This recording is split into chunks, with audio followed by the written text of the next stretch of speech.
Class 6 Hindi grammar. आज हम इसमें लेसन 4 रीड करेंगे, शब्द विचार। तो सबसे पहले हम शब्द की डेफिनेशन देखते हैं कि शब्द क्या चीज है। शब्द वह ध्वनि है जिसके द्वारा हम अपनी भाषा का प्रयोग करते हैं। शब्द का अपना अर्थ होता है। भिन्न भिन्न वर्णों के सहयोग से एक शब्द बनता है। मतलब जो भिन्न भिन्न वर्ण होते हैं उनके मिलने से एक शब्द बनता है। जैसे उदाहरण के लिए भारत शब्द। तो अब हम देखते हैं भारत शब्द में कितने वर्ण हैं। भ प्लस आ, र प्लस त प्लस अ, तो इसमें 6 वर्ण हैं। भारत शब्द में 6 वर्ण हैं और 6 वर्णों से मिलकर भारत शब्द बना है। और फल, फल शब्द में फ प्लस ल 4 वर्ण हैं। जब शब्द का प्रयोग वाक्य में किया जाता है तब उसे पद कहते हैं। सार्थक और निरर्थक शब्द। सार्थक शब्द, सार्थक शब्द वे शब्द होते हैं जिनका कोई अर्थ होता है। सार्थक मतलब जो सार्थक शब्द होते हैं जिनका कोई अर्थ होता है वो सार्थक शब्द कहलाते हैं। निरर्थक शब्द का अर्थ होता है बेकार शब्द। शब्द तो वही होते हैं जिनका अर्थ होता है, फिर भी प्रचलन में कुछ ऐसे शब्द होते हैं जिनका कोई अर्थ नहीं होता है। ऐसे शब्दों को निरर्थक शब्द कहते हैं। ये शब्द सदैव सार्थक शब्दों के साथ प्रयुक्त होते हैं। जैसे चाय वाय पी लीजिए, कुछ गपशप सुनाओ, कुछ ठंडा वंडा लाओ, कोई गाना वाना भी सुना दीजिए। इसमें वाय, शप, वंडा और वाना ये सब क्या है, निरर्थक शब्द है। तो ये सार्थक शब्दों के साथ निरर्थक शब्दों का भी प्रयोग हुआ है। अब शब्दों के प्रकार देखते हैं। शब्दों का वर्गीकरण निम्नलिखित 4 आधारों पर किया गया है। पहला उत्पत्ति के आधार पर, दूसरा रचना के आधार पर, तीसरा अर्थ के आधार पर, चौथा प्रयोग के आधार पर। उत्पत्ति के आधार पर शब्दों के भेद। अब उत्पत्ति के आधार पर शब्दों के भी 4 भेद होते हैं। पहला तत्सम शब्द, दूसरा तद्भव शब्द, तीसरा देशज शब्द, चौथा विदेशज शब्द। अब हम पहले देखते तत्सम शब्द। भारत की बहुत सी भाषाओं का जन्म संस्कृत भाषा से ही हुआ है। हिंदी भाषा का जन्म भी संस्कृत से ही हुआ है।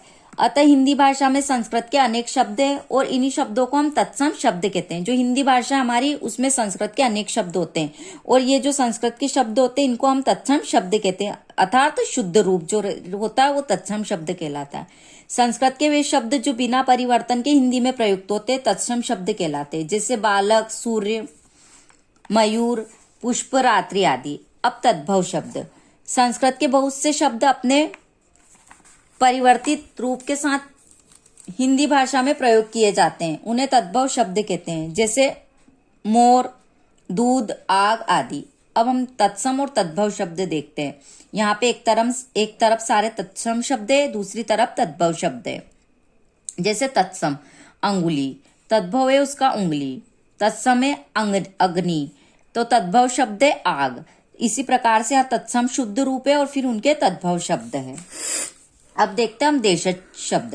वे शब्द जो हिंदी भाषा के अपने हैं देशज शब्द कहलाते हैं। जैसे पैसा, पगड़ी, पेट, लोटा आदि। अब घ विदेशज शब्द।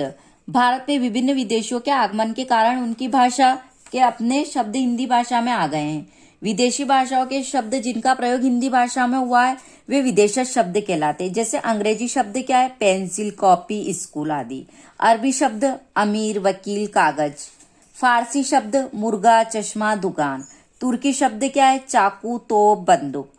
पुर्तगाली शब्द क्या है, आलू, गोभी। फ्रांसीसी शब्द क्या है, अंग्रेजी, कारतूस, कूपन आदि। चीनी शब्द क्या है, लीची, चीनी। अब हम देखते हैं दूसरा रचना के आधार पर शब्दों के भेद। रचना के आधार पर शब्द 3 प्रकार के होते हैं। क रूढ़ शब्द, ख यौगिक शब्द, ग योग रूढ़ शब्द। अब हम देखते हैं रूढ़ शब्द। वे शब्द जो परंपरा से किसी वस्तु, व्यक्ति, स्थान, प्राणी, भाव आदि के लिए प्रयोग में लिए जाते हैं उन्हें रूढ़ शब्द कहते हैं। जैसे छत, दीवार, कुत्ता, पहाड़, पुस्तक। अब यौगिक शब्द। दो अथवा दो से अधिक शब्दों के बने शब्द यौगिक शब्द कहलाते हैं। जो 2 या अथवा 2 से अधिक शब्दों से बनते हैं वो यौगिक शब्द कहलाते हैं। जैसे सेनापति, तो सेनापति किससे मिलके बना है, सेना प्लस पति मिलके क्या बना, सेनापति। हिमालय, हिम प्लस आलय से मिलके क्या बना, हिमालय। पाठशाला, पाठशाला किससे मिलके बना है, पाठ प्लस शाला। तो ये 2 या 2 से अधिक शब्दों से मिलके बने यौगिक शब्द कहलाते हैं। यौगिक शब्दों के टुकड़े किए जाने पर प्रत्येक शब्द का अपना अर्थ होता है। जैसे यौगिक शब्द है अपना सेनापति, तो अगर इसके हम टुकड़े भी करते हैं तो अलग अर्थ होता है, सेना प्लस पति। अब योगरूढ़ शब्द, जिन शब्दों का प्रयोग परंपरा के किसी विशेष अर्थ में किया जाता है वे योगरूढ़ शब्द कहलाते हैं, जैसे नीलकंठ, दशमुख, जलज, पीताम्बर आदि। अब हम थर्ड देखते हैं अर्थ के आधार पर शब्दों के भेद। अर्थ के आधार पर शब्दों के निम्नलिखित भेद होते हैं। पहला विलोम शब्द, दूसरा पर्यायवाची शब्द, तीसरा एकार्थी शब्द, चौथा अनेकार्थक शब्द, पांचवा समश्रुति भिन्नार्थक शब्द, छठा शब्द समूह के लिए एक शब्द। अब हम यहाँ पे विलोम शब्द की सबसे पहले डेफिनेशन देखते हैं कि विलोम का अर्थ क्या होता है। जो शब्द अर्थ की दृष्टि से एक दूसरे का विपरीत अर्थ देते हैं उन्हें विलोम शब्द या विपरीतार्थक शब्द कहते हैं। विलोम का अर्थ होता है उल्टा। यहाँ कुछ विलोम शब्द या विपरीतार्थक शब्द दिए जा रहे हैं, उन्हें अपन देखते हैं। जैसे शब्द है धरती, तो इसका क्या होगा विलोम आकाश। सदाचार, इसका दुराचार। इस प्रकार से यहाँ विलोम शब्द और विलोम शब्द दिए गए, या आप खुद ही इनको रीड करेंगे।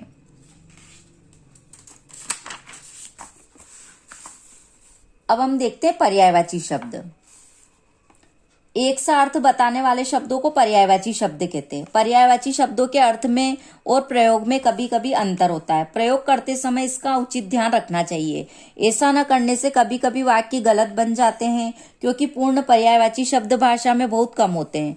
शब्दों में प्रसंग के कारण कुछ भेद हो जाता है। यहाँ कुछ पर्यायवाची शब्द दिए जा रहे हैं, इन्हें याद कीजिए।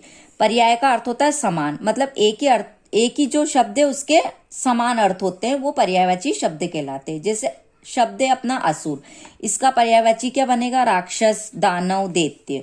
अनुपम, इसका पर्यायवाची बनेगा अनोखा, निराला, अपूर्व। इस प्रकार से सारे पर्यायवाची शब्द यहाँ पे दिए गए, इनको भी आप खुद रीड करेंगे। अब हम देखते हैं थर्ड एकार्थी शब्द।